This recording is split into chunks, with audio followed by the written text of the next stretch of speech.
É hora de conectar as principais notícias do dia. A partir de agora, Jornal da Tarde. Girassol FM. Angola, boa tarde. Começa agora o Jornal da Tarde e estes são os principais destaques. Novas regras para conter o aumento de casos de Covid-19 em Angola. Entradas e saídas do país estão a partir de hoje dependentes da apresentação de certificado de vacinação. Especialista aponta a crise de identidade como um dos fatores que desencadeia a depressão. Qualidades da literatura estará em evidência na Semana do Livro, que acontece a partir de segunda-feira, em Luanda. No desporto, Federação Angolana de Futebol suspende técnico do Petro de Luanda por 15 dias. Da atualidade internacional, grupo paramilitar do Sudão acusa exército de atacar bases em Khartoum. Jornal da Tarde, edição de sábado, 15 de abril de 2023. Edição e apresentação de Simão João. A garantia técnica é de Admiro Candeia. As vozes é de Fernanda Gonga e Simão João. Estamos a apresentar Jornal da Tarde, aqui na Girassol FM. 12h01. Sua segurança, sua saúde e serviços. Agora, notícias de sociedade. A partir de hoje, todas as viagens para o exterior do país estão dependentes da apresentação do certificado de vacinação que ateste a imunização completa, sem prejuízo de formalidades adicionais exigidas pelo país de destino. A medida que entrou em vigor às 0 horas de hoje é resultado de um decreto assinado pelo Presidente da República, João Lourenço, que visa atualizar as regras para a gestão administrativa da pandemia da Covid-19 no país, tendo em conta o relativo aumento do número de casos positivos nos últimos tempos e por forma a evitar a propagação da doença e o retorno de cenários anteriores de crise. O diploma determina ainda que as entradas no território nacional estão dependentes da apresentação de certificado de vacinação que ateste imunização completa ou alternativa da apresentação do teste do vírus SARS-CoV-2 do tipo RT-PCR com resultado negativo efetuado nas 48 horas anteriores à viagem. As medidas não abrangem os menores de 12 anos, estando isentos de apresentação de certificado de vacinação ou de testes nas entradas e saídas do país. O decreto assinado nesta sexta-feira pelo presidente João Lourenço estabelece como medida a contenção sanitária e a obrigatoriedade do uso de máscara facial nas unidades sanitárias e nas farmácias ou serviços equiparados. Entretanto, nos demais locais de acesso público, o acesso da máscara facial é opcional. O documento refere ainda que, enquanto continuar a situação pandémica e o risco de contágio em massa, é delegada a competência aos departamentos ministeriais para o estabelecimento de regras e medidas administrativas de vigilância e controlo sanitário que se revelem úteis e proporcionais à mitigação do risco nos termos do Regulamento Sanitário Internacional e do Regulamento Sanitário Nacional. Seguimos a depressão, uma perturbação do fórum mental caracterizada pela alteração do humor e tristeza profunda e que, segundo dados da OMS, que considera a doença como o mal do século, leva milhares de pessoas a tirar a própria vida. Tida como uma frescura por algumas pessoas, a depressão é uma realidade no nosso país e afeta sobretudo adolescentes. Eduarda da Silva conta que percebeu que a amiga estava num estado de depressão por essa ter cortado os pulsos. Tive uma colega que chegou a cortar os pulsos porque, segundo ela, não se sentia aceitada pelas pessoas e as opiniões dos outros acabaram, de um modo, lhe afetando. Quando as pessoas falavam de algo negativo sobre ela, ela sentia-se muito mal e não conseguia olhar para os outros. Então, um dia ela chegou em casa, cortou-se os pulsos e no dia seguinte, na escola, nós reparamos que ela havia cortado os pulsos. Nós detectamos que não era normal. Graças a Deus, hoje é uma pessoa normal, consegue desabafar com pequenas coisas e eu acho muito bom ver pessoas a ultrapassar esse tipo de coisas, porque há pessoas que não conseguem ultrapassar, preferem mesmo se matar. Durante a pandemia da Covid-19 em 2020, que levou os angolanos e não só a adaptar-se a um novo normal durante o confinamento, Maria Antônio disse à Girassol FM que as restrições daquela altura levou-a à depressão.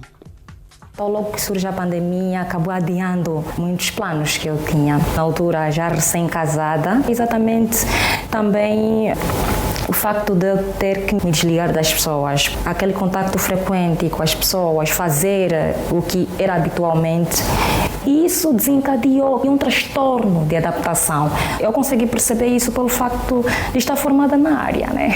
Nós precisamos continuar a procurar ajuda. E o psicólogo Fernando Kawendimba aponta a crise da identidade como um dos fatores que desencadeia num indivíduo. Crise existencial. Não percebem o seu lugar no mundo. Para que existem? Sobretudo não são compreendidos pelos pais, como estão em fase de transição da infância para a vida adulta. Há pelo meio aqui uma necessidade profunda de busca de identidade. Ele precisa de se afirmar, precisa de responder à questão de quem sou eu, de onde vim, para onde vou. E as suas referências mais importantes muitas vezes ultrapassam, digamos que a figura do pai, a figura da mãe. Pode ser na escola, mas também do seu artista predileto, mas como muitas vezes têm perfis diferentes, a pessoa de facto entra mesmo numa certa crise. Afinal, quem sou eu? E enquanto não consegue responder a isso, percebe-se um indivíduo inútil, um indivíduo desnecessário, um indivíduo cuja existência é vã e, por efeito, colocar esta possibilidade de pôr termo à própria vida. A depressão continua a ser uma das maiores causas de suicídio no nosso país e atinge sobretudo adolescentes. E nós seguimos. A hemorragia pós-parto acaba por ser das mais complicadas situações obstétricas que exige dos profissionais de saúde conhecimento e habilidade para minimizar os danos. O Hospital Materno-Infantil Azancote Menezes organizou um workshop sobre a mortalidade zero por hemorragia pós-parto em Angola. A diretora pedagógica e científica do Hospital Azancote de Menezes, Maria Sampaio, disse que a doença é um problema a nível do hospital, por ser uma instituição terciária. A hemorragia pós-parto é um problema também a nível do nosso hospital, por ser uma instituição terciária, mas felizmente, na verdade, temos tido bons resultados em relação à evolução destas pacientes. Não registramos mortes para além daqueles casos que vêm em estado terminal. Como sabe, algumas mulheres, algumas famílias ainda procuram por realizar os seus partos no domicílio e muitas das vezes realizam parto sozinhas, sem ninguém ao seu lado. Ou tendo alguém ao lado, muitas das vezes é uma pessoa sem experiência para o atendimento ao parto. Então, por vezes, recebemos estes casos que, infelizmente, poderão, na verdade, manchar as estatísticas dos hospitais, mas que muitas das vezes são consideradas mortes extra-hospitalares, do ponto de vista epidemiológico. Há vários motivos que causam a hemorragia pós-parto e um dos inimigos mais ferozes das mulheres em idade fértil, segundo a diretora Maria Sampaio, é o mioma uterino. Uma mulher com mioma uterino mais gravidez tem maior predisposição em desenvolver uma hemorragia comparando com uma mulher que não tenha mioma uterino.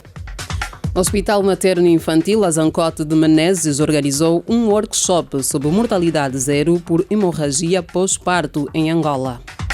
Seguimos. Várias famílias que vivem em casas de chapa no Zango 3 em Viana há mais de 15 anos afirmam que estão a viver momentos difíceis devido às constantes inundações provocadas pela chuva nos últimos dias. Mais dados com o repórter Paulo Mateus.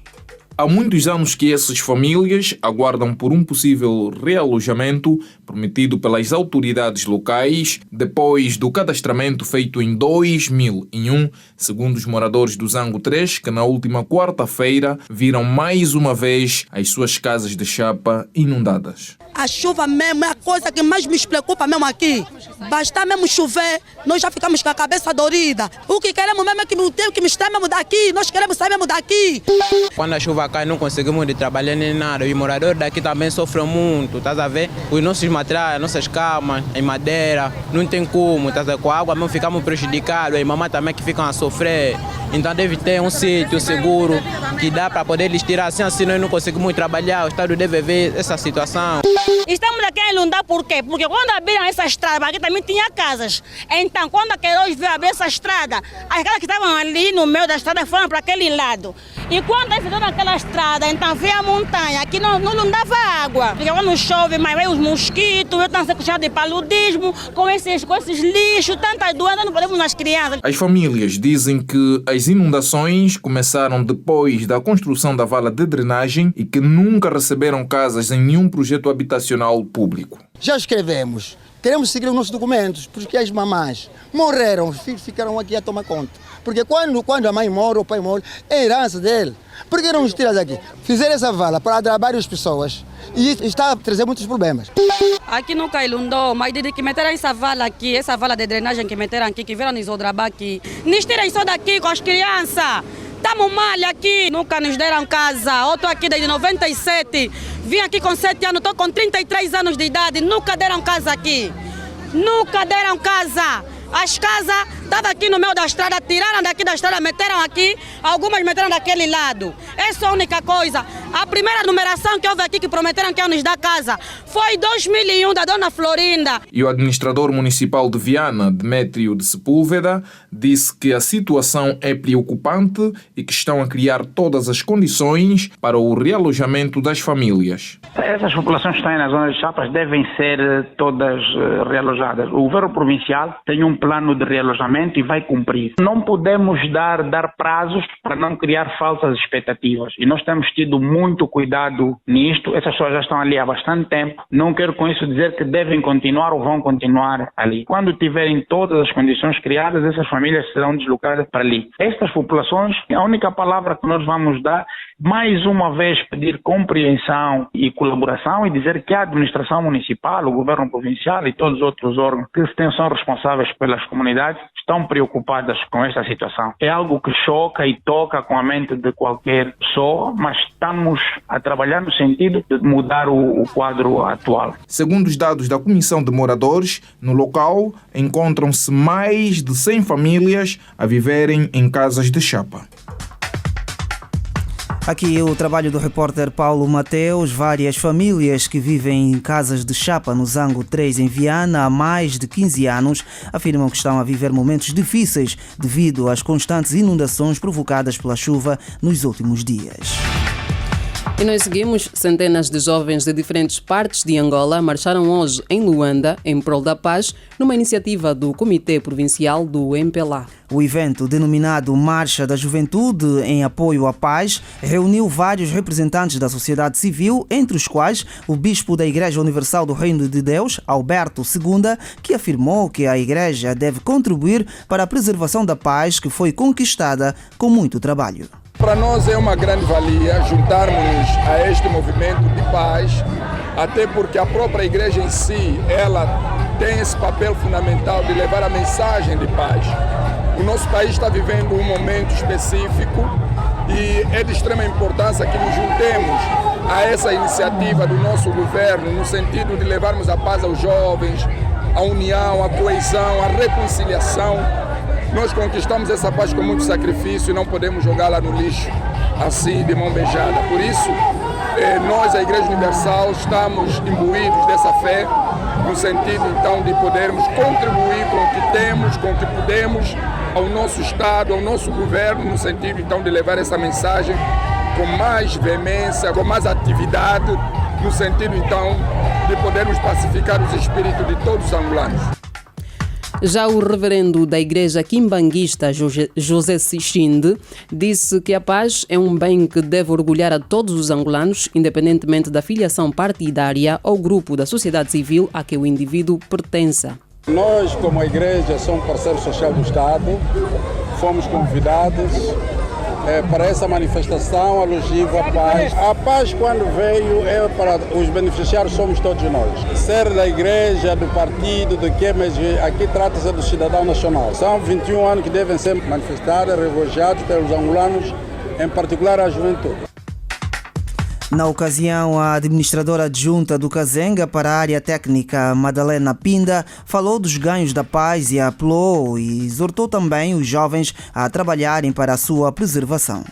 Feliz Dia da Paz, especialmente a todos os jovens, porque com esta paz é possível ver jovens hoje a desenvolver no nosso país em diferentes províncias que anteriormente não era possível. Hoje temos jovens a sair do Luanda para ir trabalhar nos Aires, que anteriormente era impensável. Temos jovens a emprestar o seu saber na província do Cunene, não só. Então, aqui a juventude, muita força, muita perseverança e vamos continuar a trabalhar para manter essa paz. Aqui a administradora adjunta do Kazenga para a área técnica, Madalena Pinda. Jovens em Luanda marcham pela paz numa iniciativa do Comitê Provincial do MPLA na capital do país. O Sindicato dos Oficiais de Justiça de Angola retomam os trabalhos a partir de segunda-feira, depois de 14 dias de paralisação de alguns serviços nos tribunais de primeira e segunda instâncias do país para exigirem a melhoria de condições laborais. A repórter Brígida Icala desenvolve a seguir esta matéria.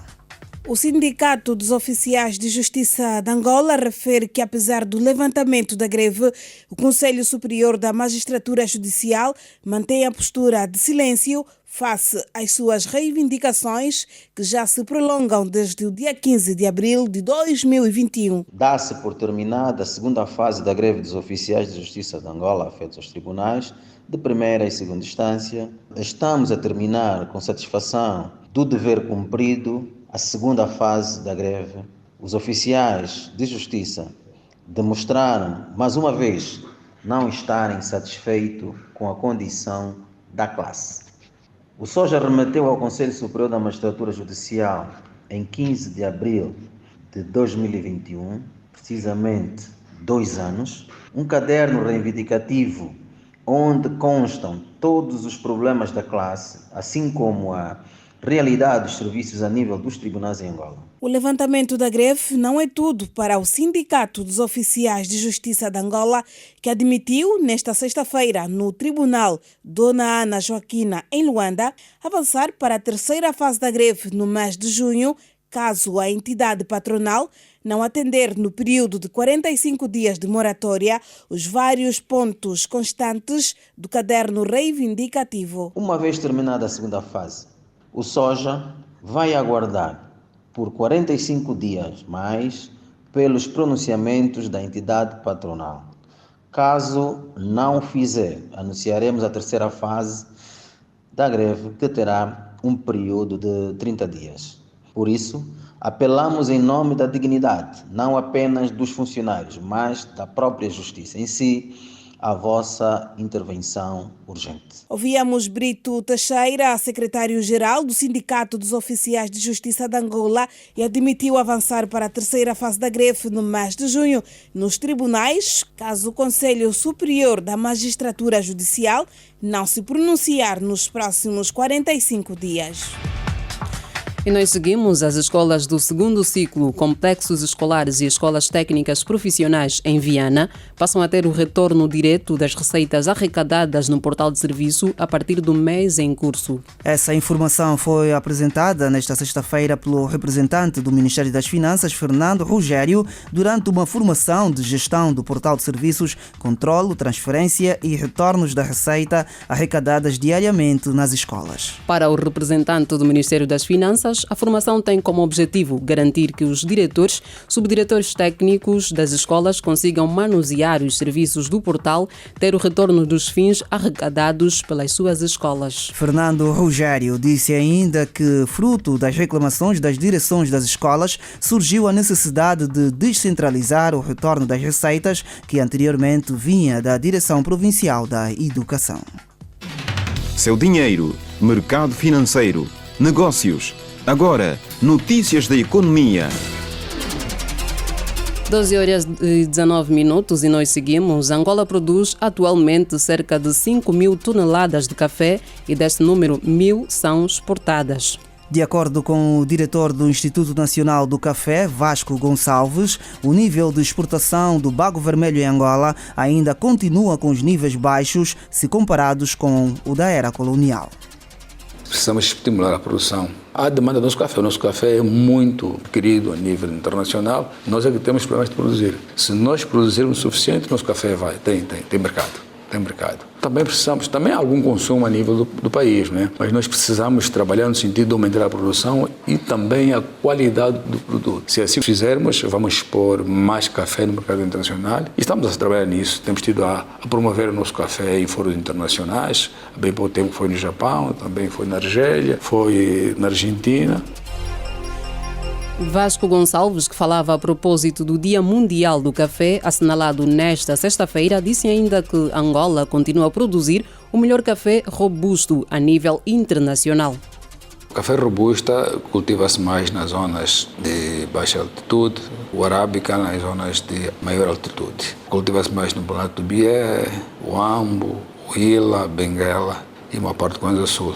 Já o robusta nas províncias a norte do país e tem diferenças, né? O café arábica é muito mais cotado, é mais suave, menos ácido. O café robusta é mais robusto, mais ácido. É também um café que, embora mais barato que o café arábica, mas o nosso país distingue-se exatamente por produzir os melhores robustas do mundo. Palavras do diretor do Instituto Nacional do Café, Vasco Gonçalves, quando falava em exclusivo à Rede Girassol a propósito do Dia Mundial do Café assinalado nesta sexta-feira. Momento Angola Cultural. O movimento artístico Levarte realiza de 17 a 22 deste mês a Semana do Livro, sob o lema A Literatura no Seio da Juventude, que terá lugar no Palácio de Ferro, em Luanda, das 10 às 20 horas. Segundo o responsável de Relações Públicas do movimento Levarte, Maria Tavares, o objetivo da feira é incentivar o hábito e gesto pela leitura, assim como aproximar editoras, livrarias, escritores e leitores.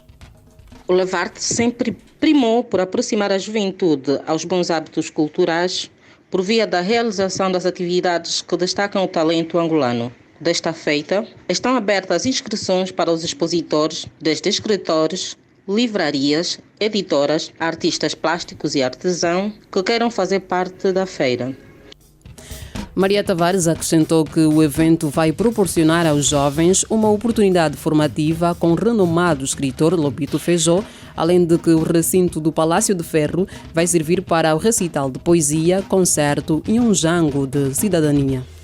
Nos dias 18 e 21, decorrerá o curso de escrita criativa, ministrada pelo escritor Lobito Feijó. Esta é uma oportunidade que o Levarte traz para a juventude e não só, como para interessados pela escrita. O movimento Levarte realiza de 17 a 22 deste mês a Semana do Livro, sob o lema A Literatura no Seio da Juventude, evento que terá lugar no Palácio do Ferro, em Luanda. Chegou a hora dos destaques do desporto. Da atualidade desportiva, depois de ter sido expulso do jogo entre Petro de Luanda e Isaac de Benguela, a Federação Angolana de Futebol sancionou disciplinarmente o treinador do conjunto tricolor. Alexandre Santos, treinador do Petro de Luanda, fica suspenso por 15 dias e com a obrigação de pagar uma multa de 176 mil kwanzas. A informação consta do último comunicado divulgado pelo órgão reitor do futebol nacional. Mais desportos daqui a pouco no Grande Jogada. And now, the news. O mundo em notícias. O mundo em notícias. Da atualidade internacional, destacamos que o grupo paramilitar Forças de Apoio Rápido acusou hoje o exército sudanês de atacar com armas pesadas numa das suas bases após semanas de tensão entre as duas unidades numa escalada grave no país. Edina Firmino. Segundo as forças de apoio rápido, foram surpreendidas na manhã deste sábado por uma grande unidade das Forças Armadas que entrou no quartel-general das forças no campo de Soba, em Khartoum. O grupo disse que o exército sitiou as forças presentes para as atacar com todo o tipo de armas pesadas e ligeiras. O RSF é liderado pelo vice-presidente do Conselho Soberano e número 2 do Exército, Mohamed Dagalo. Há 2 dias, o exército sudanês advertiu que o país está a atravessar uma conjuntura perigosa que poderá levar a um conflito armado. O presidente francês Emmanuel Macron promulgou as alterações à lei que passam a idade de reforma dos 62 para os 64 anos, após o Conselho Constitucional ter validado a maior parte do texto. Após a decisão do Conselho Constitucional nesta sexta-feira, os sindicatos solicitaram a Macron que não promulgasse a lei, mas o presidente não aceitou o pedido. Macron tinha 15 dias após a validação da maioria das medidas da reforma pelo Conselho Constitucional para pôr a sua assinatura e assim tornar a lei aplicável. No primeiro parágrafo do Código, 62 foi substituído por 64. Aqui é a jornalista Edna Firmino e a atualidade internacional. E nós chegamos ao fim deste jornal. Vamos recordar os destaques. Novas regras para conter aumento de casos de Covid-19 em Angola. Entradas e saídas do país estão proibidas desde hoje, dependentes da apresentação de certificado de vacinação. O especialista aponta a crise da identidade como um dos fatores que desencadeia a depressão. Qualidade da literatura estará em evidência na Semana do Livro, que acontece a partir de segunda-feira em Luanda. Do desporto, a Federação Angolana de Futebol suspende o técnico do Petro de Luanda por 15 dias. Na atualidade internacional, destacamos que grupo parlamentar, ou melhor, paramilitar do Sudão, acusa exército de atacar bases em Khartoum. Jornal da Tarde, edição de sábado, 15 de abril de 2023. Garantiu a técnica o Admiro Candeia. A edição e apresentação foi de Fernanda Gonga e Simão João. Boa tarde, vem aí o Grande Jogada. A Girassol FM apresentou Jornal da Tarde.